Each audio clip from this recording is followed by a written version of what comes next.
ayat 7 sampai ayat yang ke-10. Kau sudah menemukan semuanya? Katakan amin. Belum ketemu semua berarti ya. Oke, saya tunggu 2 Korintus pasal yang ke-12 ayat yang ke-7 sampai ayat yang ke-10. Saya akan membaca ayat yang ke-7 dan Bapak Ibu membaca ayat yang seterusnya.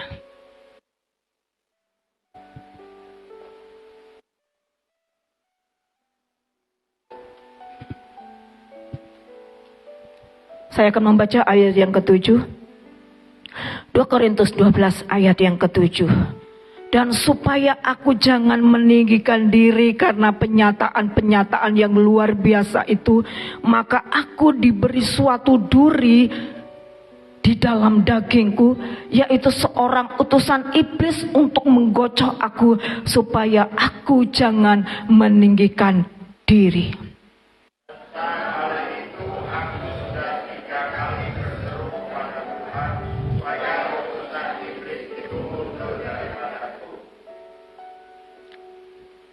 Tetapi jawab Tuhan kepadaku, cukuplah kasih karuniaku bagimu, sebab justru dalam kelemahanlah kuasaku menjadi sempurna. Sebab itu terlebih suka aku bermegah atas kelemahanku, supaya kuasa Kristus turun menaungi aku.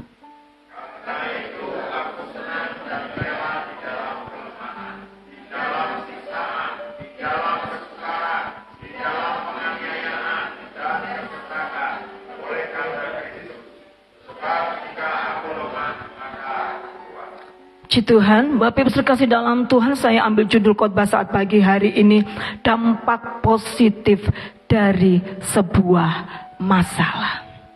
Kalau secara umum, secara pandangan manusia, yang namanya masalah itu berdampak negatif. Betul? Karena apa? Masalah itu membuat kita galau. Masalah itu membuat stres. Masalah itu membuat orang frustasi.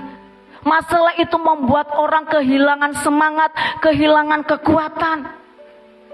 Bahkan masalah itu bisa membuat orang jauh dari Tuhan.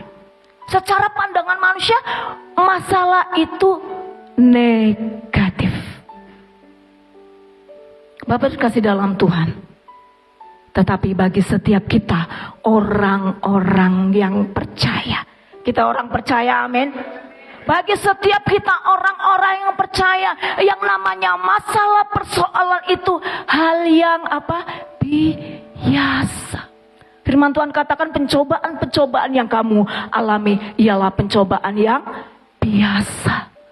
Jadi kalau berbicara masalah persoalan itu hal yang biasa bagi setiap kita orang-orang yang percaya, bagi setiap kita anak-anak Tuhan. Kenapa? Kok masalah itu biasa bagi kita? Sementara di luar sana masalah itu hal yang luar biasa. Ada banyak orang di jalan ketawa sendiri, nangis sendiri. Kenapa? Stres. Kenapa? Menghadapi masalah yang tidak kunjung selesai. Hanya karena putus pacar. Stres, hanya karena putus pasar, gantung diri. Itu di luar sana, Bapak Ibu saudara kasih dalam. Tetapi bagi setiap kita orang-orang yang percaya, masalah persoalan itu hal yang biasa. Kenapa kok hal yang biasa? Tadi saya katakan karena pencobaan yang kita alami adalah pencobaan yang biasa. Dan ketika kita menghadapi masalah, persoalan, kita punya Tuhan Yesus Kristus. Siapa dia? Dia penolong kita. Amin. Ketika kita menghadapi masalah, persoalan apapun juga, dia penolong kita. Dia yang sanggup menolong kita. Dan siapa dia? Dia adalah kekuatan kita. Ketika badai, masalah, persoalan datang dalam hidup kita, kita punya dia sebagai kekuatan kita. Secara fisik kita lemah. Apa yang kita bisa lakukan? Kita lemah kok. Tetapi kita punya Tuhan yang kuat. Kita punya Tuhan yang dahsyat, amin. Jadi ketika masalah, persoalan datang dalam hidup kita, Kita punya kekuatan, kita punya penolong. Orang di luar sana mereka tidak punya pengharapan, mereka tidak punya penolong, mereka tidak punya kekuatan, sehingga mereka jadi stres, frustasi, menganggap sebuah masalah itu adalah hal yang negatif. Kalau boleh bertanya, kalau hidup tuh tidak punya masalah, saya percaya semua orang pasti aku ikut hidup yang tidak punya masalah. Tetapi apa ada orang hidup di dalam dunia ini tanpa masalah? Tidak ada. Mau tidak mau masalah itu akan datang, ditolak atau diminta, masalah itu akan tetap datang dalam kehidupan kita. Karena firman Tuhan katakan, bukankah manusia itu bergumul di bumi? Ya memang manusia hidupnya bergumul di bumi. Penuh dengan masalah, penuh dengan persoalan. Itu tidak bisa kita pungkiri. Tetapi Bapak Ibu Saudara kasih dalam Tuhan, masalah yang kita hadapi secara manusia dampaknya negatif. Kalau apa? Kalau kita tidak bersama dengan Tuhan, kita akan bisa menjadi stres, frustasi dan lain sebagainya. Tetapi ketika kita menghadapi masalah bersama dengan Tuhan, itu akan membawa dampak yang positif dalam hidup kita. Loh, Bu Linda, masa sih masalah itu membawa dampak positif? Kan masalah itu kan enggak enak. Tetapi bagi orang percaya, persoalan masalah itu membawa dampak positif bagi setiap kita. Amin. Apa Bapak Ibu dampak positif dari masalah yang Tuhan izinkan datang dalam setiap kehidupan kita? Yang pertama, dampak positif yang datang dari masalah yang Tuhan izinkan dalam hidup kita. Yang pertama, menjadi sarana untuk mengubah karakter. Manfaatnya apa masalah itu? Untuk menjadi sarana untuk mengubah karakter kita. Kita membaca coba ya ayat yang ke-7, saya akan baca yang 7. Dan supaya aku jangan meninggikan diri karena penyataan-penyataan yang luar biasa itu, maka aku diberi suatu duri di dalam dagingku, yaitu seorang utusan iblis untuk menggocok aku, supaya aku jangan meninggikan diri. Paulus, dia orang yang hebat.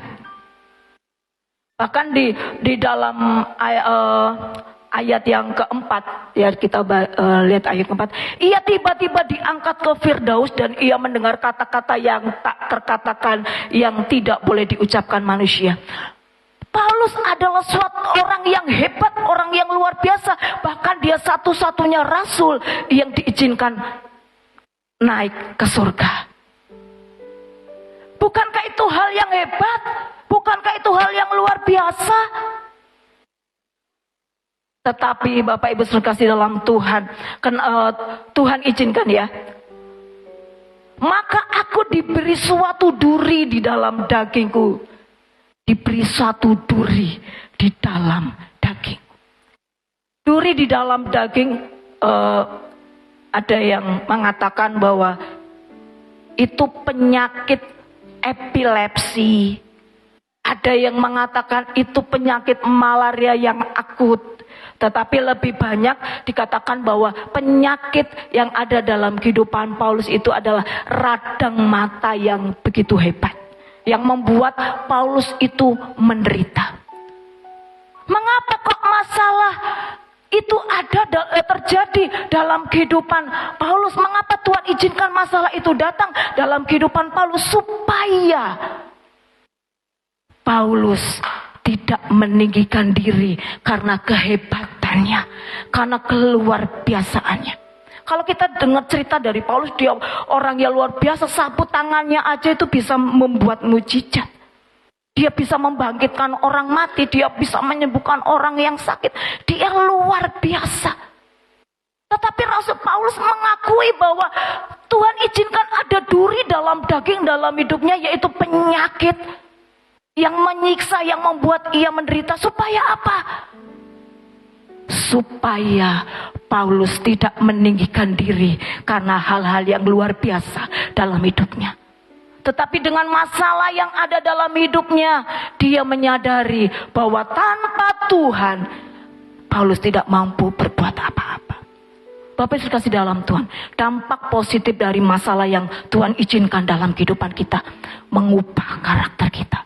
Mungkin kita merasa, oh aku hebat, aku kuat, aku bisa, aku punya uang, pendidikanku tinggi, aku berpengalaman, relasiku banyak dan lain sebagainya. Sehingga kita berjalan sendiri, kita mengandalkan kekuatan sendiri, kita mengandalkan kemampuan kita sendiri. Tetapi Tuhan tidak mau itu terjadi dalam kehidupan kita, anak-anaknya. Tuhan tidak mau anak-anak yang dikasihnya menyombongkan diri, meninggikan diri. Karena apa? Karena itu tidak berkenan di hadapan Tuhan, dan Tuhan tidak senang. Tuhan mau setiap orang-orang yang percaya merendahkan diri di hadapan. Sekalipun aku hebat, sekalipun aku kuat, tetapi kita harus mengakui bahwa kita lemah. Tanpa Tuhan dalam hidup kita, kita tidak mampu. Tanpa Tuhan dalam hidupan kita, kita tidak kuat. Apalagi dalam kita menjalani hari-hari hidup kita yang penuh masalah. Tanpa Tuhan, kita tidak kuat.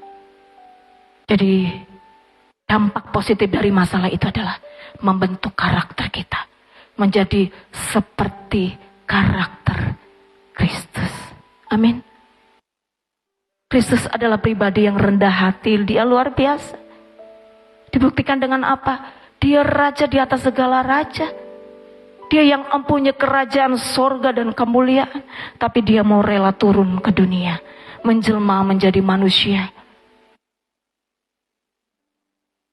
Untuk apa sebenarnya? Kok repot-repot?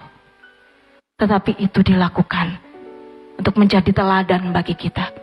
Dia Allah, dia Tuhan, dia Raja. Tapi dia mau merendahkan diri. Ini diajarkan oleh Tuhan Yesus di dalam setiap kehidupan kita. Biarlah kita mempunyai pribadi yang rendah hati. Kita tidak meninggikan diri. Kenapa? Karena Tuhan tidak senang. Dan Tuhan mau dalam setiap kehidupan kita, karakter Kristuslah yang harus nampak di dalam setiap kehidupan kita. Kalau tidak ada masalah hidup ini, orang anteng-anteng, orang tenang-tenang.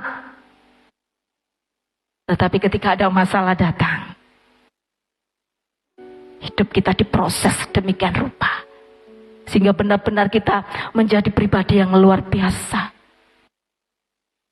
Seperti emas, kalau ingin menjadi emas yang murni harus mengalami yang namanya pembakaran.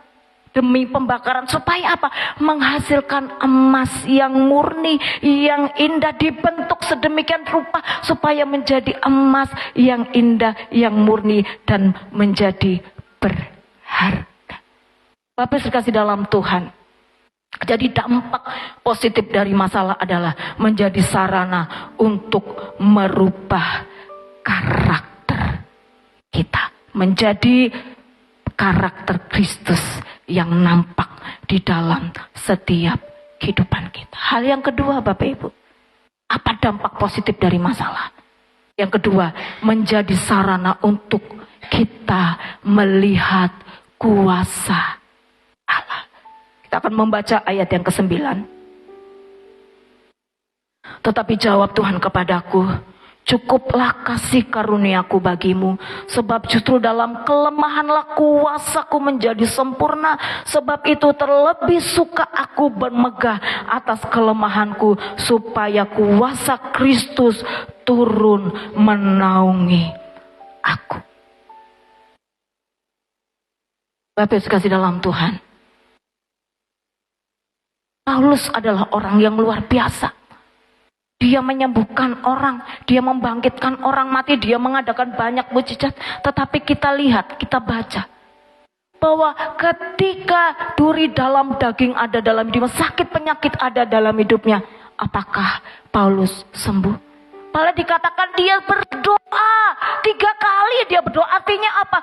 Ada doa yang terus menerus yang dilakukan Paulus, tetapi faktanya toh Paulus tidak sembuh. Paulus tidak bisa menolong dirinya sendiri, sementara dia bisa menolong orang banyak, menyembuhkan orang banyak.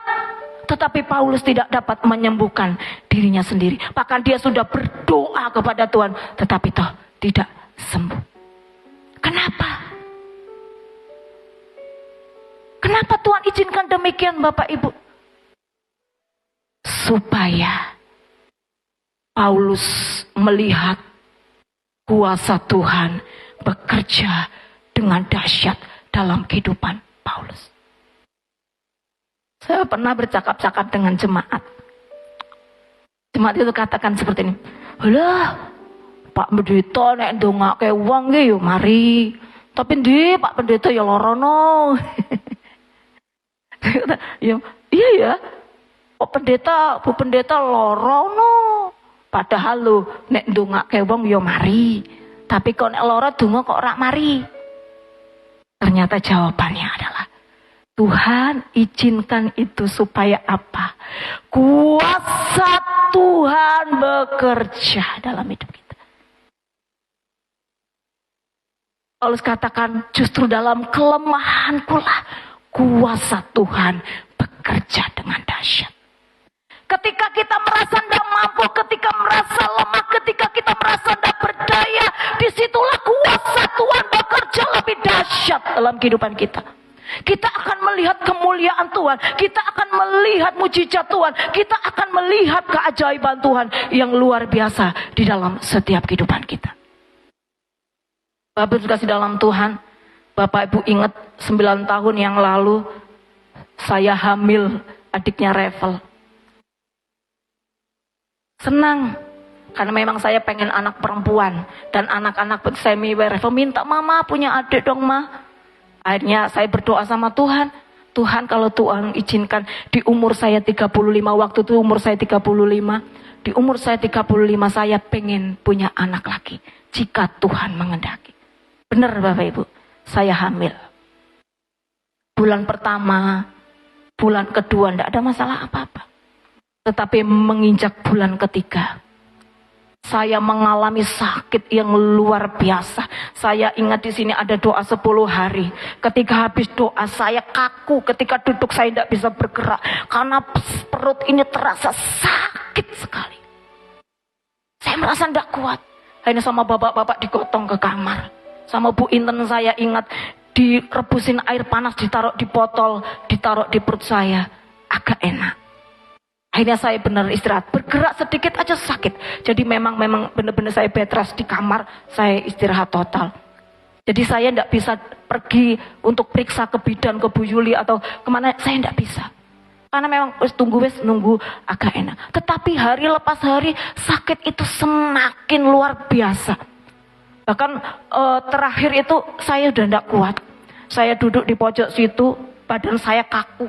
Perut saya seperti keram, sakitnya luar biasa. Terus saya dibawa oleh ibu-ibu ke kamar. Dilakukan hal yang sama Bu In. Dikasih yang panas-panas di perut saya supaya enak gitu ya. Tapi tidak juga kunjung sembuh, malah semakin sakit. Ada yang bilang, Bu Linda kok semakin pucet. Bu Yuli katakan, ini pasti hamilnya Bu Melinda ini pasti bermasalah. Bawa ke rumah sakit. Ini waktu itu ada Pak Kris mau gotong saya, ndak kuat gitu ya. Pak Kris gede.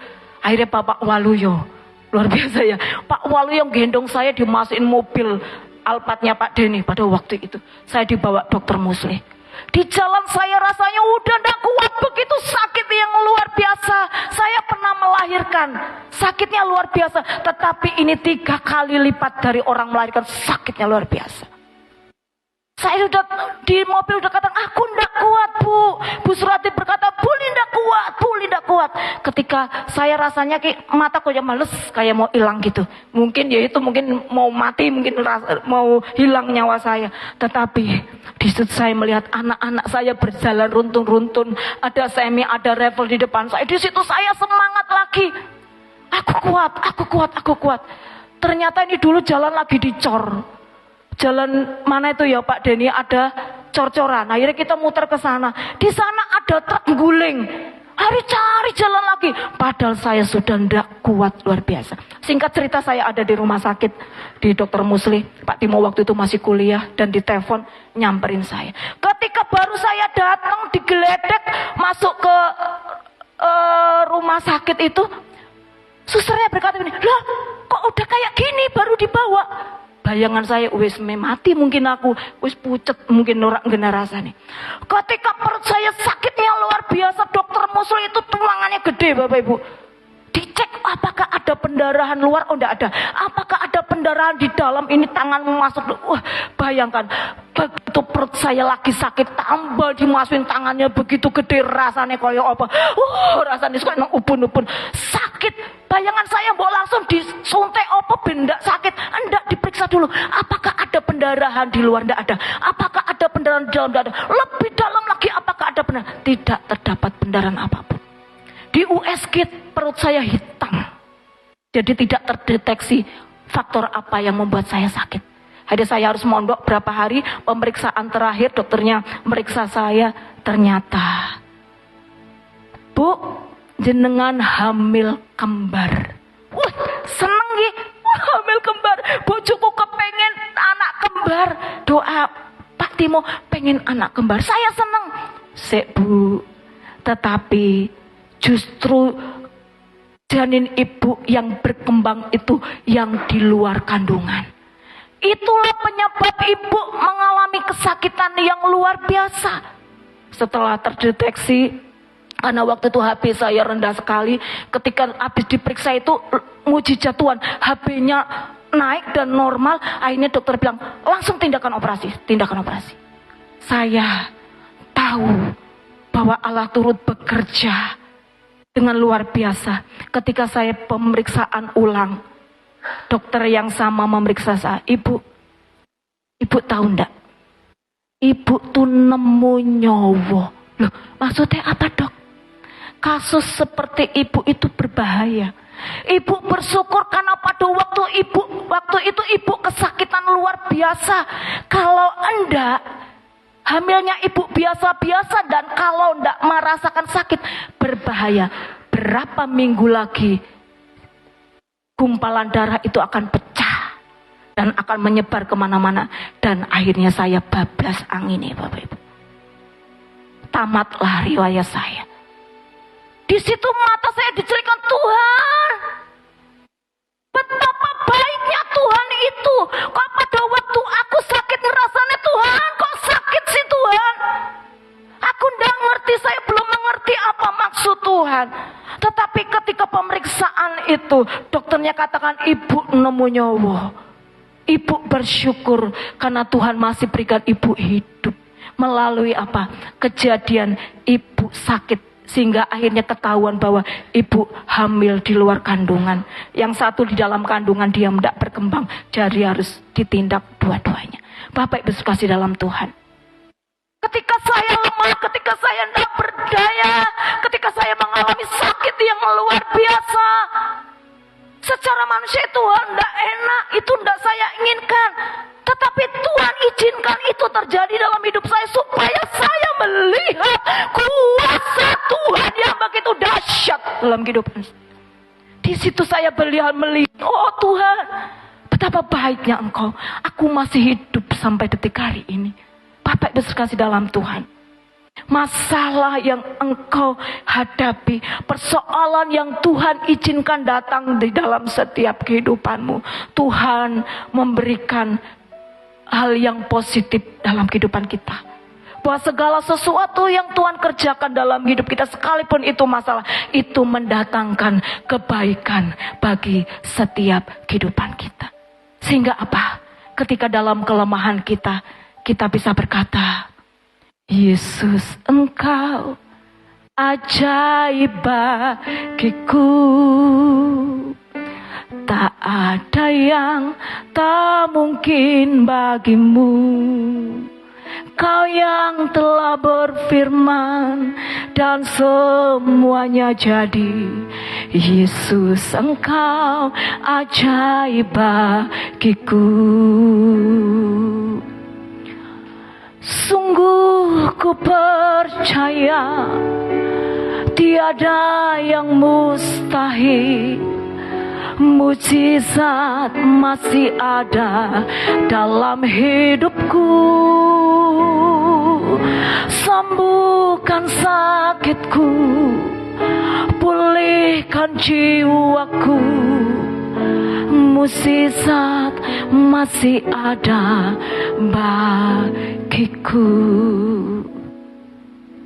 Ketika kita tidak berdaya, ketika kita menghadapi masalah, kita percaya lalu itu kuasa Tuhan akan nyata bekerja lebih dahsyat dalam hidup kita. Sehingga kita bisa mengakui, kita percaya bahwa Yesus Engkau ajaib bagiku. Tidak ada yang mustahil bagimu. Semuanya Engkau dapat kerjakan di dalam setiap kehidupanku. Bapak Ibu saudara kasih dalam Tuhan, sepelik apapun masalah yang kau sedang hadapi hari-hari ini, jangan engkau kecewa. Jangan engkau berkecil hati. Karena melalui masalah yang Tuhan izinkan di dalam setiap kehidupan kita, ada dampak positif yang ada di dalam masalah itu. Sehingga kita sebagai anak-anak Tuhan mempunyai karakter Kristus. Karakter yang seperti yang diingini Tuhan. Dan dalam setiap persoalan hidup kita, kita bisa melihat kuasa Tuhan bekerja. Kalau kita tidak pernah sakit, bagaimana kita bisa melihat mujizat Tuhan? Bagaimana kalau kita tidak mengalami masalah, kita mendapatkan pertolongan daripada Tuhan? Bagaimana kalau kita tidak pernah jatuh, kita merasakan Tuhan angkat kita? Bapak Ibu sekalian dalam Tuhan, bersyukurlah kalau Tuhan izinkan masalah itu datang dalam kehidupan kita. Jangan seperti bangsa Israel. Ketika mereka ada di padang gurun, mereka bersungut-sungut. Padahal penyertaan Tuhan menyertai mereka, pertolongan Tuhan menyertai mereka, tetapi mereka bersungut-sungut. Tapi itu tidak menjadi bagian kita. Tetapi bagian kita sebagai anak-anaknya, ketika masalah persoalan datang, bersyukur kepada Tuhan. Karena di dalam masalah itu ada kebaikan-kebaikan Tuhan yang Tuhan kerjakan di dalam setiap kehidupan kita. Segala sesuatu yang Tuhan izinkan, sekalipun menurut kita buruk, tapi Tuhan mendatangkan kebaikan. Rancangan-rancangan Tuhan itu bukan rancangan kecelakaan, tetapi rancangan damai sejahtera. Amin. Tuhan tidak pernah merancangkan yang jahat bagi kita, tetapi justru rancangan Tuhan itu rancangan yang indah bagi setiap kehidupan kita. Puji Tuhan, Bapak Yesus kasih dalam Tuhan. Firman Tuhan mungkin hanya cukup sekian. Kesimpulannya bahwa ketika Tuhan mengizinkan persoalan atau masalah datang dalam hidup kita, percayalah di dalamnya ada hal yang positif yang Tuhan kerjakan di dalam setiap kehidupan kita.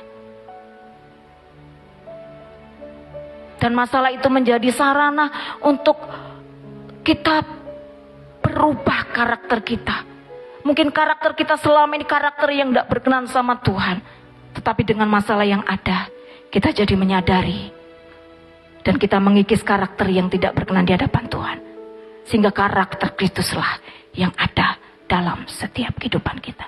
Tuhan Yesus memberkati, biarlah firman Tuhan pagi hari ini boleh menjadi berkat, kekuatan di dalam setiap kehidupan kita. Jangan engkau putus asa, jangan engkau kecil hati ketika engkau menghadapi pergumulan, persoalan apapun juga. Karena di balik semuanya itu, segala sesuatu yang terbaik Tuhan berikan dan sediakan bagi setiap kehidupan kita. Kita punya Allah, ketika kita tidak mampu, tangan Tuhan yang akan memberikan kita kekuatan ketika harus menghadapi setiap persoalan yang ada. Kita punya Tuhan yang dahsyat. Kita secara manusia, Tuhan jalan keluarnya bagaimana. Tetapi kita punya Tuhan yang dahsyat. Dia sanggup memberikan jalan keluar bagi kita. Terkadang itu di luar nalar kita. Tetapi Tuhan sanggup kerjakan itu di dalam setiap kehidupan. Tuhan Yesus memberkati. Waktu selanjutnya serahkan kepada Bapak Gembala. Haleluya Yesus. Terima kasih Tuhan. Mari kita tundukkan kepala kita. Sungguh ku percaya tiada yang mustahil, masih ada dalam hidupku. Sembuhkan sakitku. Mujizat masih ada, mujizat masih ada dalamku. Sungguh ku percaya, sungguh ku percaya, tiada yang mustahil. Mujizat masih ada dalam hidupku. Sembuhkan sakitku, pulihkan hidupku, masih ada dalamku. Saudara, biarlah setiap pencobaan, ujian itu boleh datang dalam kehidupan kita. Tapi justru di situ kita melihat rencana Tuhan yang indah. Jangan lihat ketika kita sedang menghadapi masalah. Roma 8 ayat 28 berkata bahwa Allah turut bekerja dalam segala sesuatu, dalam segala hal untuk mendatangkan sebuah kebaikan. Lihatlah kebaikan Tuhan di balik masalah itu, sehingga kita kuat menghadapi. Walaupun tubuh fisik roh ini kadang lemah, tapi disitulah kita mendapat kekuatan baru dari